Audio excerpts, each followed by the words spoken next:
Scientific way में systematic method के द्वारा हम लोग उसको एक्सप्लेन करते हैं, उसको स्टडी करते हैं, इसलिए सर साइंस इसमें जोड़ा गया। यहाँ पर फिजिकल साइंस की तरह रिगोरस मेथड अप्लाई नहीं होती है, लेकिन सर हम लोग जो स्टडी करने का तरीका है, जो लॉजिकल रीजनिंग अप्लाई करते हैं, वो सर साइंस की तरह ही है सर, इसलिए सर पॉलिटिकल साइंस। इसको समझने का कोई एम्पिरिकल एंगल है क्या?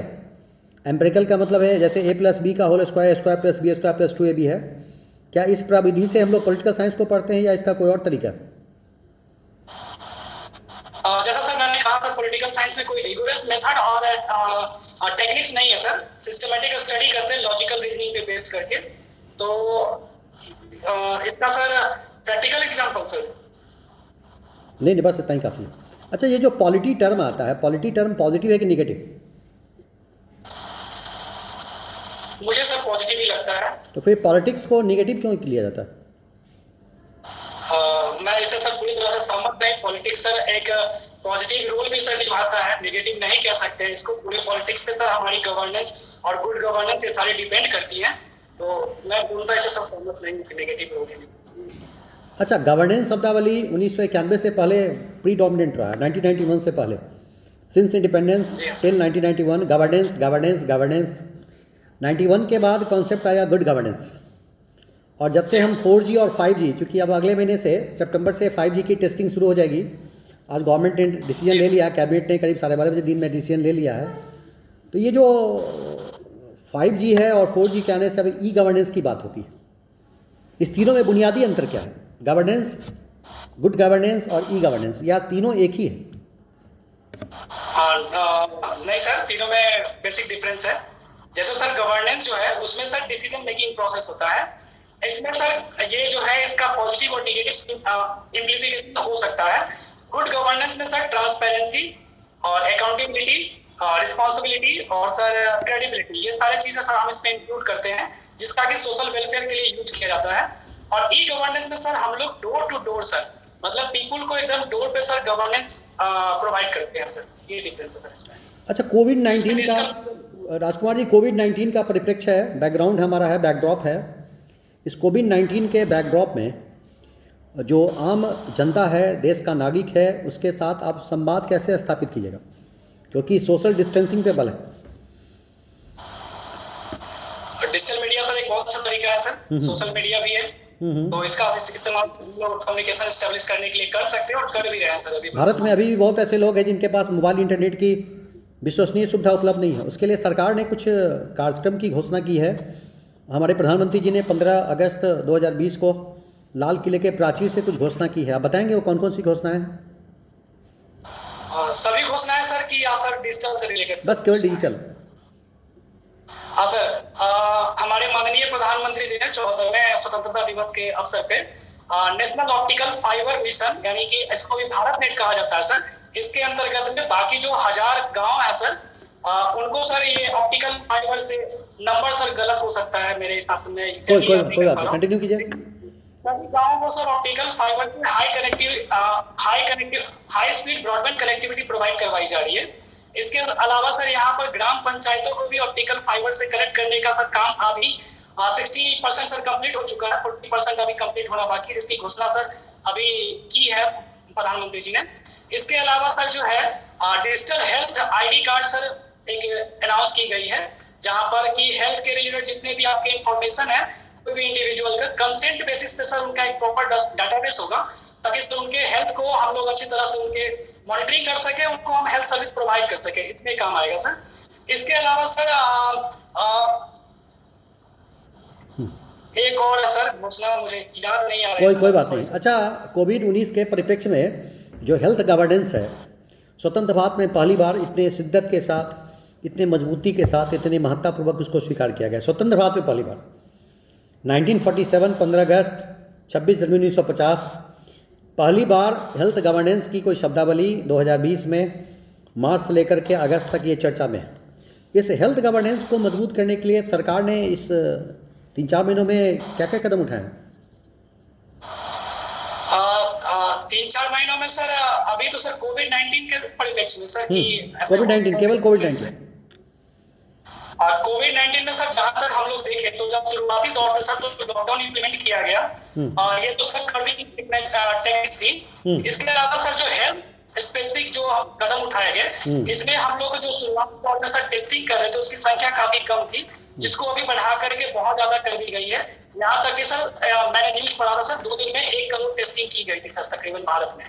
तो ये सर बहुत बड़ा सर कदम है हमारे लिए, हमारे इंफ्रास्ट्रक्चर को देखते हुए।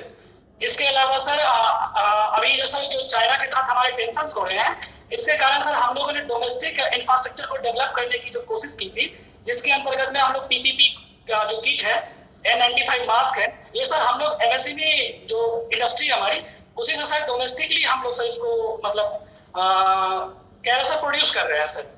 तो ये एक सर बहुत बड़ा कदम है। इसके अलावा सर हम लोग जो है आयुष मंत्रालय जो है लगातार सर अपनी सुझाव और जो क्या क्या उनको आयुर्वेदिक उपाय अपनाने चाहिए ताकि उनकी इम्यूनिटी बढ़ सके, इसके लिए सर उनको जो है ये इंफॉर्मेशन सोशल मीडिया के थ्रू टीवी पे सर ये लोगों तक पहुंचाई जा रही है।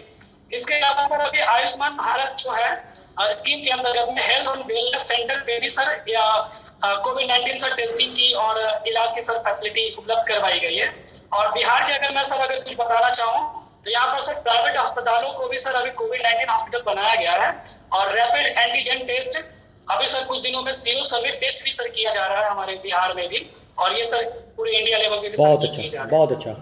अच्छा, आपके नज़रिए में जो भारतीय संविधान है उसमें संघवाद की परिभाषा क्या है?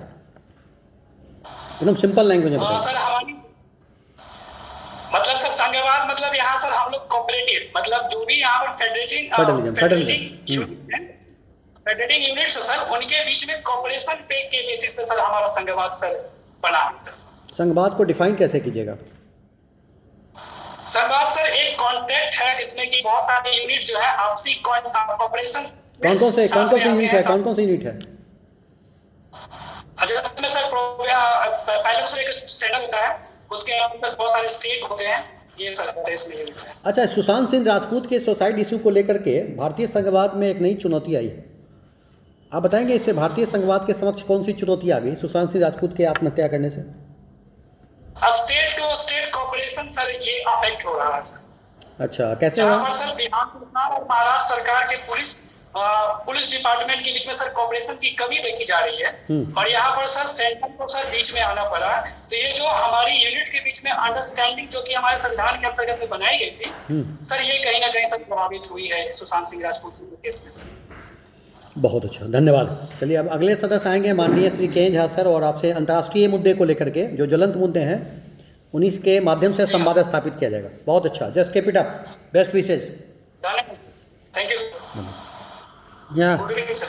Good evening. Good evening. First, you tell me, what is checkbook diplomacy of China, and do you think that it goes against the interest of India in South Asia? Sorry, sir. Question एक बार sir repeat कर देंगे sir. What is checkbook diplomacy? Checkbook. Right, sir. Sir chequebook diplomacy जहां पर sir basically check का अगर हम लोग इस्तेमाल देखें तो इसको फाइनेंशियल ट्रांजैक्शन के लिए यूज किया जाता है। तो चेकबुक डिप्लोमेसी सर चाइना की जो है लोगों को मतलब साउथ ईस्ट या साउथ एशिया कंट्रीज को डेब्ट सर प्रोवाइड करवाया जाता है और उनको डेब्ट ट्रैप में सर बताया जाता है और फिर उनको सर लैंड ग्रैबिंग की सर ये जो पॉलिसी है इसी को सब चेकबुक डिप्लोमेसी पॉलिसी कहते हैं सर। ओके। इसके सर एग्जांपल अगर देखें सर तो साउथ श्रीलंका में सर हम्बनटोटा प्रोजेक्ट था तो श्रीलंका को सर चाइना को फंस जाने के बाद sir. Okay. Second question. There has been an apparent shift in India's neighborhood policy from SAARC to BIMSTEC. You know what is BIMSTEC? जी हाँ सर, ये 7 कंट्रियों का जो कि बे ऑफ बंगाल के किनारे में स्थित है उनका एक सर इकोनॉमिक कोऑपरेशन ऑर्गेनाइजेशन है sir. Okay.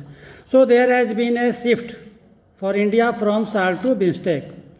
So do you think that what is the reasons behind this shift and advantages accruing to India? The reasons behind this shift. First of all sir मैं बताना चाहूंगा कि मैं sir इससे पूर्णतः सहमत नहीं कि भारत अभी कम्प्लीटली बिम्स्टेक की तरफ शिफ्ट कर चुका है। उन्होंने सर सार्क को छोड़ा नहीं है सर। हाँ कुछ परेशानियां हैं सर, इसको कम करने के लिए काम किए जा रहे हैं भारत सरकार के द्वारा में, लेकिन सर इसको शिफ्ट नहीं कहा जा सकता हम लोग मल्टी प्रोंग अप्रोच अपना रहे हैं, जहां पर एक तरफ सर हम लोग सार्क को लेकर चल रहे हैं, जहां पर हम लोगों ने अभी सर कोविड-19 महामारी के समय में वर्चुअल मीटिंग से सर की भी है सार्क देशों के साथ में। हमारे जो श्रीलंका के प्रधानमंत्री है सर, वो भी हमारे यहाँ पर आए थे, प्रधानमंत्री सॉरी सर, उन्होंने भी सर सार्क रिवाइवल की बात कही थी और भारत ने सर सहमति इसमें जताई थी। तो ऐसा नहीं कह सकता सर शिफ्ट है ये, हाँ ये ट्रांजिशन पीरियड सर, जिसमें कमियों को दूर करने के लिए तो प्रयास किए जा रहे हैं भारत सरकार के द्वारा।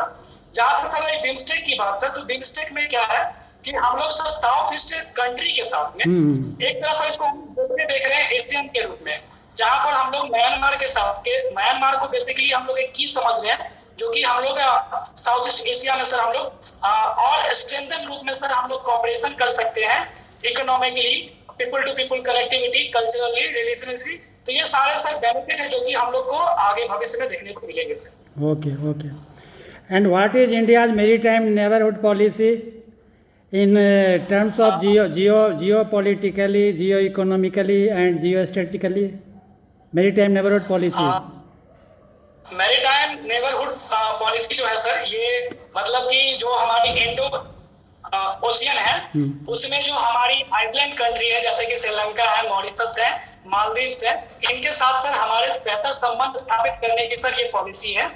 और इसका अगर हम लोग जियो स्ट्रेटेजिक सर अगर सिग्निफिकेंस देखें तो सर बहुत ज्यादा है।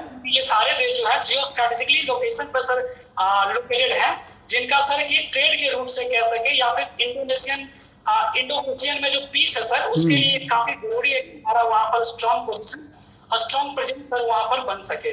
इसके अलावा सर जियो इकोनॉमिकली बात करें सर, तो हमारे इंडो एशियन को कहा जाता है कि यहाँ पर सर बहुत सारे मिनरल्स हैं, जिसका अभी एक्सप्लॉयटेशन करना मुश्किल है। तो जब तक हम लोग सर इन देशों के साथ कोऑपरेट नहीं करेंगे, तो हम सर उतनी अच्छे तरीके से इसको रीप नहीं कर पाएंगे जितने तरीके से सर हम लोग कर सकते हैं वेल इंगेज होकर के इन सब कंट्रियों के साथ में। और सर एक और सर बोले थे आप सर, जियो इकोनॉमिकली सब मैंने बोल दिया। अच्छा, बोल दिया। Okay, then last will be geopolitically अगर हम देखें सर, तो चाइना के परिप्रेक्ष्य में, चाइना जो कि मलक्का सिंड्रोम से सर ग्रसित है, वो हमेशा सर मलक्का सिंड्रोम के बारे में चिंता रखता है उसको। साथ ही सर वो साउथ में जिसकी जितनी उसकी एग्रेसिव पॉलिसी है, वही सर वो अपनाने की कोशिश कर रहा है इंडो एशियन में, जहां पर कि हम लोग सर एक नेचुरल प्लेयर है सर। तो पॉलिटिकली हम लोग को चाइना को कंटेन करने के लिए, अपने स्ट्रॉन्ग पोजीशन को वहां पर मेंटेन करने के लिए सर ये हमारी इसमें सिग्निफिकेंस हो सकती है सर, और है सर भी कर रही है sir. Okay, recently United Arab Emirates entered an agreement or full diplomatic relations with Israel. But Iran is opposing this deal tooth and nail. What is the reason behind this? Behind this opposition of Iran?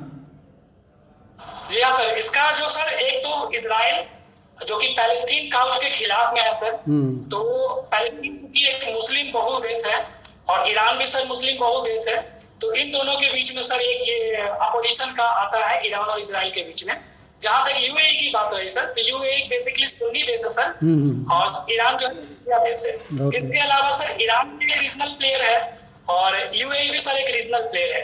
तो ये जो sir आपसी टकराव है sir economically को लेकर के, oil trade को लेकर के, या फिर जो भी ऑयल में सर प्रॉफिट होते हैं उसको लेकर के, तो इस कारण से सर वो लगातार टकराव बनते रहते हैं। तो अभी सर जो समझौता हुआ है इजराइल और यूएई के बीच में, इसमें सर यूएसए ने मददता निभाई है, जो कि अभी यूएसए के अगर हम ईरान के साथ में संबंध देखें तो अभी हाल फिलहाल में बहुत अच्छे नहीं रहे हैं, बल्कि बहुत ही अगेंस्ट में सर कदम उठाए गए यूएसए के द्वारा में। तो यहाँ पर सर यूएसए की मिडिल मैन की जो भूमिका है सर, उसको ईरान समझ रहा है कि ईरान को सेपरेट करने के लिए ये एक चाल हो सकती है, आइसोलेट करने की एक चाल हो सकती है sir. Okay fine, thank you. Just Rajkumar ji, आपका लास्ट क्वेश्चन है, आत्मनिर्भर भारत अभियान और मेक इन इंडिया में क्या डिफरेंसेस है? मेक इन इंडिया में सर डिफरेंस है कि हम लोग यहाँ पर एफडीआई को सर ध्यान में रख रहे हैं, फोकस कर रहे हैं एफडीआई पे, जहाँ पर कि विदेशी कंपनियों को हम लोग अट्रैक्ट करने के लिए स्पेशल इकोनॉमिक जोन बनाने की बात कर रहे हैं, ड्राई पोर्ट्स बनाने की बात कर रहे हैं, सी पोर्ट्स बनाने की बात कर रहे हैं, ड्यूटी सर एक्सेस हम लोग कम करने की कोशिश कर रहे हैं। तो ये सारे सर मेक इन इंडिया में है, जहाँ पर बेसिकली ध्यान जो हमारा सर वो फॉरेन कंट्रीज पे सर है, फॉरेन कंपनियों पे हमारा ध्यान है। और आत्मनिर्भर भारत की जहां तक बात रही सर, इसमें हम लोग का जो फॉरेन कंपनियों पे तो ध्यान है ही, साथ साथ हम लोग डोमेस्टिक इंडस्ट्री को सर मजबूत करने के लिए और डोमेस्टिकली हम लोग इंडिपेंडेंट होने के लिए साथ साथ हमारा एक्सपोर्ट बढ़ाने पे इसमें सर फोकस किया जा रहा है सर। बहुत बढ़िया, वेरी गुड। मैं बहुत खुश हुआ आपके इस उत्तर से। अच्छा, ये जो आत्मनिर्भर भारत अभियान है उसका कोई जियो पॉलिटिकल इम्पोर्टेंस भी है क्या? तो उसका जियो पॉलिटिकल एंगल है? चूँकि आप पॉलिटिकल साइंस के छात्र हैं और मैं तो आपसे कोई भी क्वेश्चन पूछूंगा तो उसी एंगल से जोड़कर पूछूंगा, तो कोई इसका जियो पॉलिटिकल एंगल है? जी हाँ सर, बिल्कुल है सर। यहाँ पर अभी जो सर हमारे चीन के साथ जो विवाद हो रहे हैं, जहाँ पर भारत सरकार ने बहुत सारे चाइनीज ऐप को बैन किए हैं, उनके सर जो इन्वेस्टमेंट है उनको कंट्रोल किया है, तो बेसिकली सर ये तो एक चाइना को स्ट्रॉन्ग सिग्नल भेजने के लिए है कि अगर आप बॉर्डर पे हमारे साथ कुछ गलत करते हो तो हम भी कदम उठा सकते हैं, क्योंकि हम लोग जो भारत अभी वर्तमान में है वो 1962 के भारत नहीं है, बहुत हम आगे बढ़ चुके हैं। हमारी बहुत सारी अच्छे देशों के साथ, स्ट्रॉन्ग देशों के साथ रिलेशन स्टैब्लिश हो चुकी है, जो कि 1962 में सर ये नहीं थी। तो मैं सर समझता हूँ कि ये चाइना को एक स्ट्रॉन्ग सिग्नल भेजने के रूप में सर इसका जियो पॉलिटिकल सिग्निफिकेंस है, जहां पर चाइना को सर आइसोलेट करने की कोशिश की जा रही है एक तरह से अगर कहें तो। इसका सर हम लोग प्रभाव भी देख सकते हैं, यूके और यूएसए ने भी सर ऐसे स्टेप्स उठाए हैं टिकटॉक को सर, और वहां पर जो अभी सर टिकटॉक ऐप को बैन करने की बात कही जा रही है, यूके ने भी सर ऐसा कदम उठाया है। तो ये सारे सर एक तरह से कैसे काउंटरिंग चाइना पॉलिसी है। लास्ट क्वेश्चन, एसडीएम बनने के बाद आपकी 3 बड़ी प्राथमिकता क्या होगी? पहली प्राथमिकता सर मैं बताना चाहूंगा कि मैं महिलाओं की शिक्षा पर सर काम करना चाहूंगा सर। दूसरी बात है सर इंफ्रास्ट्रक्चर पर सर ध्यान देना चाहिए, जहां पर मैं ऐसा नहीं कहता हूं कि बहुत बड़े बड़े इंफ्रास्ट्रक्चर की जरूरत है, हम अगर छोटे इंफ्रास्ट्रक्चर को भी दुरुस्त कर ले तो हमारी काफी हद तक परेशानियों को दूर किया जा सकता है। फॉर एग्जाम्पल अगर हम लोग कह सकते हैं कि अगर स्कूल की बहुत बड़ी बिल्डिंग नहीं बना सकते हैं, कोई बात नहीं, हम लोग जो है एक टेम्पोररी व्यवस्था कर सकते हैं, बिल्डिंग मायने नहीं रखती है सर, वहां पर क्वालिटी एजुकेशन अगर प्रोवाइड करवाते हैं हम लोग तो पर्पस सर सर्व हो जाता है हमारा। तो इंफ्रास्ट्रक्चर पर सर रियली हम लोग को काम करने की जरूरत है। तीसरा सर जो स्टेप्स है सर, वो अभी सर वर्तमान में अगर देखें तो बाढ़ सर हर एक साल यहाँ पर बिहार में काफी ज्यादा सर तबाही मचाती है, प्रॉपर्टी की तो लॉस होती है सर, हमारा इकोनॉमिक लॉस भी हो जाता है और लोगों की जान माल सर इफेक्ट होती है, बायोडाइवर्सिटी हमारी इफेक्ट होती है। तो इन सब चीजों पे सर रोकने की जरूरत मैं समझता हूँ सर अभी है सर वर्तमान में। क्योंकि अगर सर हम लोग भारत में बोलते हैं सर, तो यहाँ पर हम लोग कंपनियों को भी सर अट्रैक्ट कर सकते हैं, हमारे बिहार में भी उद्योग लग सकते हैं, हमारे बिहार के जो युवा जो अभी प्रवासी मजदूर के रूप में बाहर जाते हैं उनको बाहर जाने की जरूरत नहीं है, वो यहीं पर सर काम पा सकते हैं और हमारा विकास, बिहार का विकास सर और डेवलप हो सकता है सर। आपको मैं यदि ऑप्शन दूं कि आपकी मैं पोस्टिंग करना चाह रहा हूं तो किस क्षेत्र में जाना पसंद करेंगे निम्नलिखित में से? 1, ऐसा क्षेत्र जो काफ़ी पिछड़ा है। 2, नक्सलाइट क्षेत्र में नक्सलवादी प्रभाव काफ़ी अधिक है। तीसरा, जहां महिला हिंसा अधिक है। चौथा, अनुसूचित जाति और जनजाति के प्रति उत्पीड़न वहां अधिक देखने को मिलती है। आप कहां जाना पसंद करेंगे पदस्थापन के दृष्टि से? मैं अगर सर पर्सनल बेसिस पे बताऊं सर, तो महिलाओं का जहाँ पर पिछड़ापन क्षेत्र है वहां पर सर काम करना चाहिए। ठीक है, आप जा सकते हैं। धन्यवाद। धन्यवाद सर। ठीक है।